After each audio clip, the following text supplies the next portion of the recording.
భద్రాచల కేంద్ర ప్రభుత్వం district D addiction centre గంజాయి మరియు డ్రగ్స్ వ్యసన పరులకు ఉచిత వసతి భోజనం మరియు వైద్య సేవలు అందిస్తూ ఇప్పటి వరకు 190 మందిని పూర్తిగా కోలుకునేలా చేసి డిశ్చార్జ్ చేసింది. ఈ సెంటర్లో చికిత్స పొందుతున్న బాధితులకు భవిష్యత్తులో ఎదురయ్యే చట్టపరమైన ఇబ్బందులపై భద్రాచలం ఫస్ట్ క్లాస్ మెజిస్ట్రేట్ వి శివనాయక్ ఆధ్వర్యంలో ప్రత్యేక న్యాయ అవగాహన సదస్సు జరిగింది. అనంతరం మాట్లాడుతూ కేంద్రం కల్పిస్తున్న ఈ ఉచిత అవకాశాన్ని వాడుకుని మార్పు చెందాలని, ఇక్కడి నుంచి వెళ్లిన తర్వాత మళ్లీ వ్యసనాలకు బానిసలైతే కఠినమైన చర్యలు శిక్షలుంటాయని హెచ్చరించారు.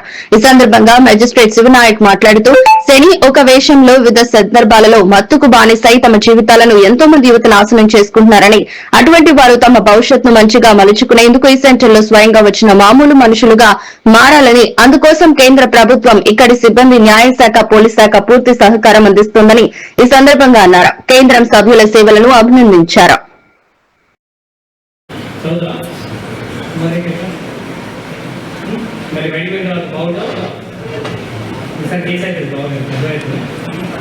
మంచి కోసం కూడా డిస్కషన్ వెళ్ళి నలుగురికి చెప్పాలి బయట ఫ్రెండ్స్కి అర్థమైంది. పిఎఫ్ ప్రెజర్లో ఎప్పుడు వాడు తాగదామంటే తాగడు మరి వద్దని చెప్పాలి. కానీ దానికి ఫ్రెండ్స్ కలిసినప్పుడు చదువు గురించి డిస్కస్ చేసుకోవాలి. కాంపిటేటివ్ ఎగ్జామ్స్ ఫీల్ అవుతుంది.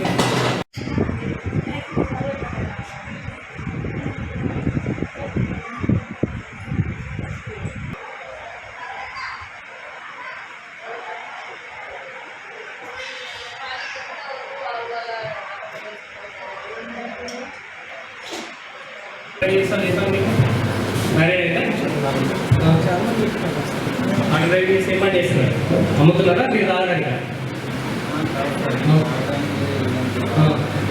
తాగచ్చు అమ్మకెళ్ళి తెలిసి కదా తాగకూడదు. మరి ఏదో బిస్కెట్ అండి అలవాటు అయితే మీరు చేసుకుంటే అయితే మరి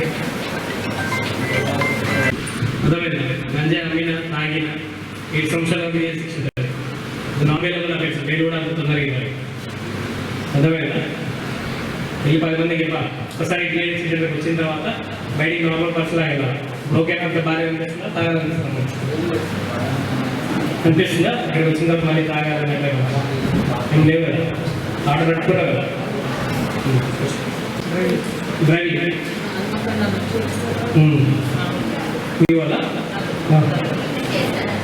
ఏం డ్రింక్ చేస్తాం మందా గంజే ఆల్కహాల్ మీరు మానేస్తారా? ఎట్లా మంచిగా అనిపిస్తుంది ఇక్కడ వచ్చిన తర్వాత మరి తాగాలన్నట్లు అనిపిస్తుంది. ఏమొస్తుంది తాగితే ఎంత మందు బాటిల్ ఎంత ఈ బాటిల్ ఎంత సార్ ఈస్ట్ కాస్ట్ 150 రూపాయలు అనుకున్నాను. 5 కోట్ల మందు తాగినప్పుడు నీ ఆరోగ్యం పడైపోతాయి. నీ బాటిల్ కూడా రాస్తా దాని ఎంత కాస్ట్లీ మందు అయినా సరే ఆరోగ్యం ఖచ్చితంగా పడైపోయాయి.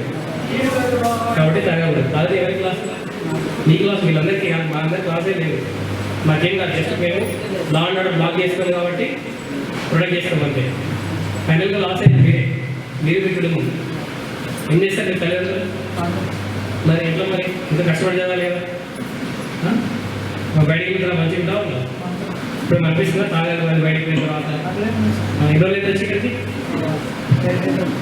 సరే ఇక్కడంతా మంచిగా ఉండవు. ఇక్కడ నుంచి ఒక్కసారి బయటికి వెళ్ళిన తర్వాత మళ్ళీ ఇక్కడికి రావాలని మీరు కనిపించారు ఆ బ్యాచ్ సార్. దాంట్లో మీరు కలిగి చెప్పాలి. మా దగ్గరికి వచ్చి అదే చెప్తుంటారు. సరే తాగడానికి కొన్నా కూడా క్రైమే. దాని 1 గ్రామ్ ఆఫ్ గంజాయి మీ దగ్గర కూడా క్రైమే. మన ఎవరో ఒక యూఎస్లో వచ్చిన ఒక సార్ మాకు యూఎస్లో పర్మిషన్ ఉంది లండన్లో 1 గ్రామ్ ఆఫ్ గంజాయి కన్జ్యూమ్ చేయొచ్చు. But criminal law has no jurisdiction. మన ఇండియన్ క్రిమినల్ లా ఎక్కడైనా అప్లై అవుతుంది. ఓకే ఫ్రెండ్స్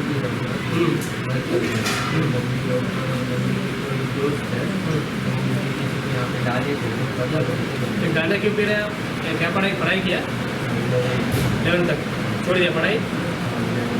कैसा 11th क्लास में पढ़ा गंजाई पे तो कैसा कैसा लग रहा है आपको? पीने का मन लग रहा है क्या? సీనియర్ న్యాయవాదులు పరిస్థితి తేడాలు అట్లా దక్షిత పెంచుకాటు చెప్పిస్తూ ఉంటారు. ఎందుకంటే సమాజ సేవ కార్యక్రమాలు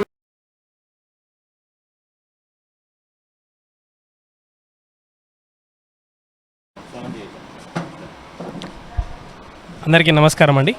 ఈరోజు మనం ఈ దక్షిత సొసైటీలో ఈ అవేర్నెస్ క్యాంప్ అనేది ఒకటి పెట్టుకున్నాము.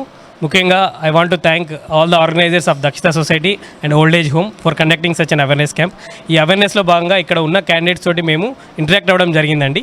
సో వాళ్ళు చెప్పింది ఏంటంటే మాకు ఇక్కడికి వచ్చిన తర్వాత వాళ్ళు పరిపూర్ణంగా మార్పు చెందాము, ఇక్కడ ఉన్న ఒక డైలీ రిచువల్ ఒకటి ఫాలో అయ్యాము, డైలీ రొటీన్ ఒకటి ఫాలో అయ్యాము. సో తద్వారా మేము బయటికి వెళ్ళినప్పుడు ఎలా ఉండాలి అనేది మేము నేర్చుకున్నామని వాళ్ళు స్వయంగా చెప్తున్నారు. సో దీనికి గాను I want to congratulate the Dakshitha foundation for such a great initiative అండి.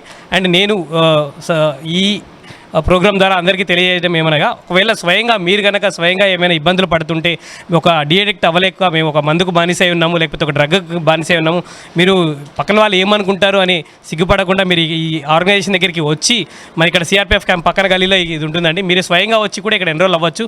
సో ఎన్రోల్ అవ్వడం వల్ల మీకు మెడికల్ టెస్టులు చేసి మీకు డీఅడిక్షన్ ఒక ప్రోగ్రామ్ నాకు షెడ్యూల్ ఏర్పాటు చేసి ఇక్కడ ఉన్న డాక్టర్స్ కానీ ఇక్కడ ఉన్న ఆర్గనైజర్స్ కానీ మీలో ఉన్న మీ ప్రాబ్లమ్ని వాళ్ళు రెక్టిఫై చేసి మిమ్మల్ని ఒక సాధారణమైన మనిషి ఎలా ఉన్నాడో అలా తీర్చిదిద్దుతారని చెప్పి నేను కూడా నమ్ముతున్నాను. ఎందుకంటే ఇక్కడ చూశాను, నేను ఇప్పుడు ఇది 4వ 5వ విజిట్ చేయడం. ఇక్కడికి వచ్చిన పిల్లలందరూ మళ్ళీ బయటికి వెళ్ళి వాళ్ళ సొసైటీలో ఇంతకుముందు ఎలా ఉన్నారో అలానే డైరెక్ట్ అయ్యి వాళ్ళ నార్మల్ లైఫ్ని లీడ్ చేస్తున్నారు. కాబట్టి ఈ యొక్క సెంటర్ని మీరు కూడా యూజ్ చేసుకోవాలని చెప్పి నేను కోరుకుంటున్నాను. అలాగే మన ఎస్ఐ గారు అండ్ మన అడ్వకేట్స్ అందరూ వచ్చారు, వాళ్ళకు కూడా నా తరఫున థ్యాంక్స్ చెప్తున్నాను. ఎందుకంటే వాళ్ళ ఒక సమయాన్ని ఇక్కడ వేచించి వాళ్ళు కూడా మార్పు రావాలని చెప్పి ఒక అవేర్నెస్ క్రియేట్ చేస్తున్నారు.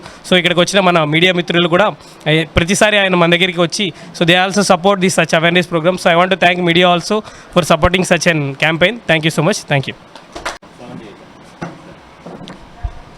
అందరికీ.